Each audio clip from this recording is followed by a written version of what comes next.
part is that I went over, so Alex technically won by Jeopardy standards.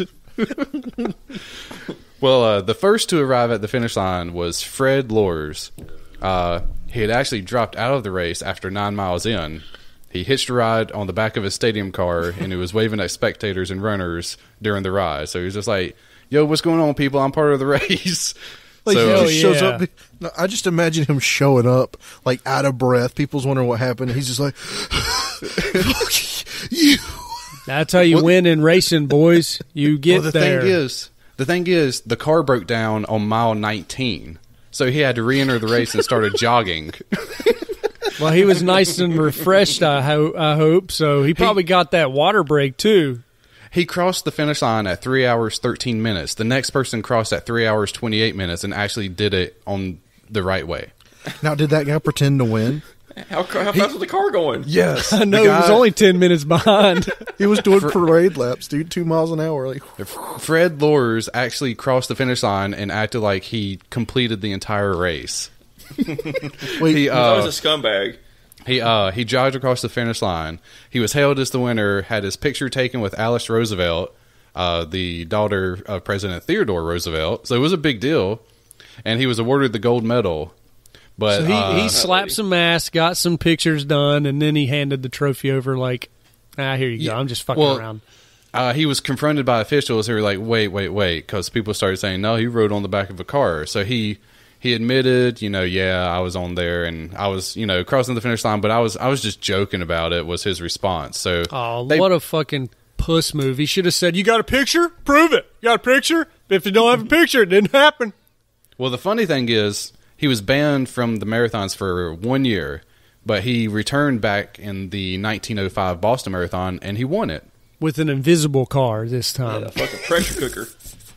So the actual winner, or the person that came in second, but the real first place winner, Thomas Hicks, he ended up winning this event, but he was aided by some unconventional measures that would not be permitted in later Olympics. Would you like to hear? Steroids. Willies. it's going to be something to do with horses. A donkey. Yeah. No, he 10 miles from the finish line, he was leading the race by a mile and a half.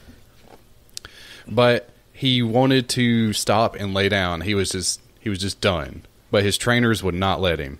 So whipping him? 10 miles. Where was the trainers at? The trainers probably came up on a horse, dude. They're probably in a car. I don't know. They were probably just following him. You think this is 1904 Olympics? The Ford Model T came out in 1908. Pussy. And it might have been just like a cart and buggy. Yeah, like cars a back horse then buggy. had 0.75 horsepower, 4-liter engines. They went 3 mile an hour. Yeah. Oh, that's why he didn't get very far. That's why the first place guy didn't get very far.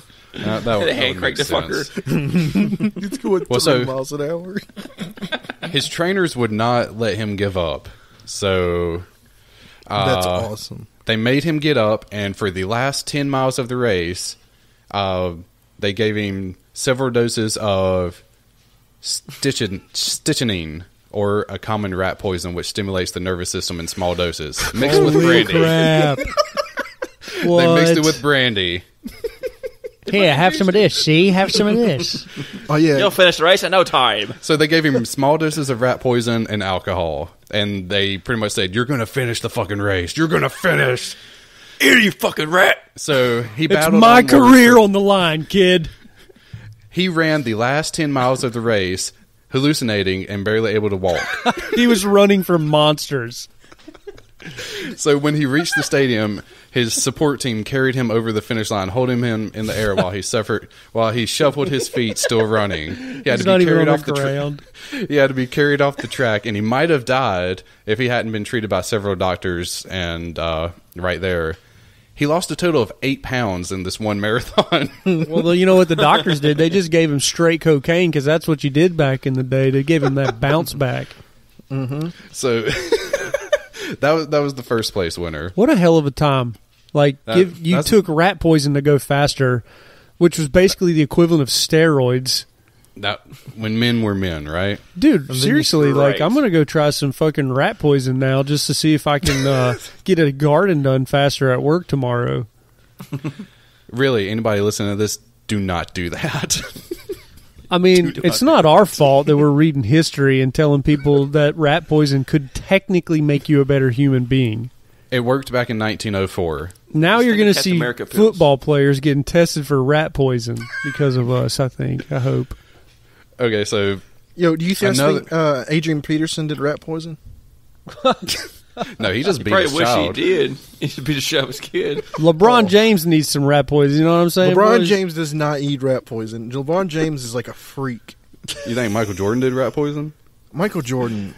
Mike Jordan gave everybody else rat poison. Yeah. Those fucking people in Chicago who made up pieces for him gave him That rat was a poison. lie. Michael Jordan was has a given lie. his Hornets team rat poison, I'm pretty sure. Anything to Pretty win sure a game. pretty sure he owed the mob money and they killed his dad, but that's just me. Anything to win a game. That's a touchy subject. Dude, That's why he left basketball for 3 years. But who knows about that? I'm Not me. looking over this Olympics, Thomas. Yeah. It's got crazy things like in fencing, Cuba just dominated fencing. Who? Cuba. They were good at it. There's those street fights with machetes that fucking got him. Those are my sugar canes! It was a crazy time. And for gymnastics, the dude who went gold in the triathlon, which is apparently gymnastics, was a dude named Adolf Spindler. Was he from Germany or was he not? He's from Switzerland. Close enough. Oh, sounds like the bad guy. I will win all the events first in my race. No, he's like, 50 years later, he had to change his name. I wonder why. But I want the gold medal. But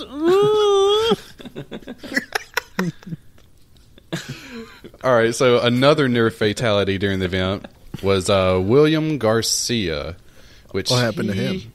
He did not. He did not finish. He was for the United States. He was in. Nice. He was. That name don't sound right. He was found lying in the road along the marathon course with severe internal injuries caused by breathing the clouds of dust kicked up by the race officials' cars. Like I jumped. That's what's... So oh my god! he could not breathe. No, what Billy happened? Garcia. What happened is he got in a big thick cloud of dust, and the contestants around him beat the fuck out of him just to gain a spot. You know He got smoke bombed those and got beat the cubes fuck were out full of. of lead. Shit. Somehow he caught a bullet. Old cars. Hey, boy, yeah, you see here, boy, you're not going to win the race here, see, boy, yeah. See, take this lead pipe to the face real quick, boy. You see some bigwig driving by at 3 miles an hour. I'll stop that boy, you see? Rolls coal in his face. Going driving away at 3 miles an hour. Going, Dude, do you know the wind my up? dust. You know the wind up you could get standing on the side of a car, barely able to pass the opponent, and you whack him in the back of the head. Like that is a wind up of a mailbox. century. That's like a mailbox, right? Yes, but you see the mailbox coming from 100 yards away, and you're just like, I'm going to fucking whale this mailbox. I'm going to fucking whale it. And it takes 10 minutes to get to the mailbox. Oh, man. you get past The build-up is awesome. Yeah, and then you knock the mailbox into the next century, split it in two. You break your arm. Splinters your wrist bone. Your fucking hands shatter. But it was worth it because your guy got 25th. He got a D. He got You a see, DNF I on that covered one. the thing, you see. If he doesn't miss 25th, I make the cover, you see. Every So, position counts. A postman, postman Adrian Carvajal joined the marathon, arriving at the last minute. Wait, He was like, you guys think you can run? I've been fucking delivering the mail every fucking day for 2 fucking years. I know how to run. And he whoops all of them. He came in 4th, and he was from Cuba. So, And he's a mailman. dude, these old Olympics were awesome. Just like people shooting from the hip, doing whatever. yeah, so he Fuck, I can run it. he joined last minute after losing all of his money in New Orleans. He hitchhiked to St. Louis, and he had to run the event in his street clothes. He cut around his legs to make them look like shorts. So he cut his pants to make them look like shorts. Dude, he was wearing a business suit, like up to the balls. That's brave. You have the hat. I don't know if he had the hat. Oh, you but know he was wearing a hat. He had He had to. to be wearing a hat. Just a hair He was just hat. wearing a little patty cap running down there. The most impressive thing about this guy, though, because it doesn't end there. Since he lost all his money in New Orleans, he hadn't eaten anything in 40 hours prior to the race. So he stopped off in an apple orchard on the way for a snack, but they were all rotten apples. So he's like, when in Rome, I'm going to eat a rotten apple. So he ate the apples, and they were all rotten. So during the race, he had strong, severe stomach cramps and had to lie down and take a nap. But even despite this, the apples, he finished in 4th place. Dude, that guy was going to win. So he had time to take a drop of deuce. And he took a nap and still I think finished he beat the 4th. shit out of Billy Garcia.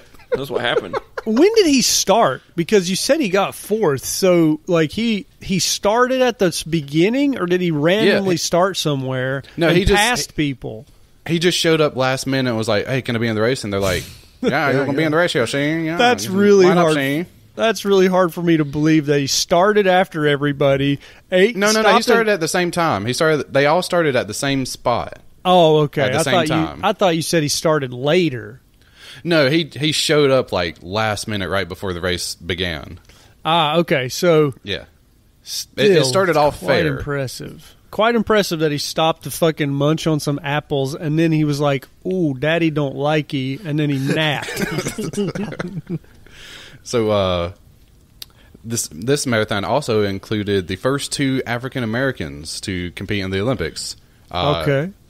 The 2 people were from the Sawana tribe, and their names were Lin Tao and Jen Machini. Were they from, like, Africa? Yikes. I'm not sure. Because... It says there's people from Greece and people from... so 1904 was the first black people in the Olympics? And this marathon, yes. It was the first 2 African Americans. But African Americans or black people? I think African. There's a difference. There's not like some South Africa. He's not African American. Okay, I don't think they had Olympics during the Civil War. African Americans can only come from one continent. Well, this article says the first 2 black Africans. Yeah, then they're from Africa. They're white Africans. I don't know, but they. But I mean, if the they Olympics were favored to win, they were favorites to win among bettors and gamblers. Okay, But they disappointed everybody and finished 9th and 12th. You just got to figure Chad or Nigeria sending people. You know, Ethiopia, Egypt. Well, you know why they didn't finish so good, right? Why? Because Lin Tao, he should have done a lot better, but he was chased nearly a mile off course by wild dogs. he just kept running. He got chased by dogs for a mile. I do have a question terrible. that's kind of fucking with my mind right now, and it's totally not racist. So in America, a black person is called African American, but in Africa, you're called African. But in like Cambodia or Egypt, where the other black people are they called African Egyptian or they're just Africans or black? They're just black. It is what it is. Like it's not a racist thing. Yeah, but if you're in Europe, if you're in, those people in Europe that are black, they're just black. Yeah. They're not called African. They're just black. It is what it is. It's not a racist term. There's a slang term I can't say. Yeah, you don't say that. But why are they called African American in America? Why aren't they just called Americans? Americans. They had to separate themselves from being called just Americans. It's still a racial thing. Yeah. I think that's part of that's maybe a cultural heritage type thing for them. Yeah, it's like African American. I think that's their, like Thomas said, their heritage. Yeah, it's like a community type thing. It's an American thing. Like Americans are Asian Americans or whatever. They just like to put labels on stuff. Or like, what about the white community? You have heritage too. We're just mutts from Europe. Yeah, I'm like German and / English. So, but I would imagine that that's probably the next thing to go in the next 20 years is the beginning of whatever comes before the American part. I feel like that's the next step is to do away with that. But I digress. Like growing up with Skyrim and video games and stuff, I first think of race. I think of like human. You know? Yeah, I'm that's not exactly a cat man or an elf, whatever.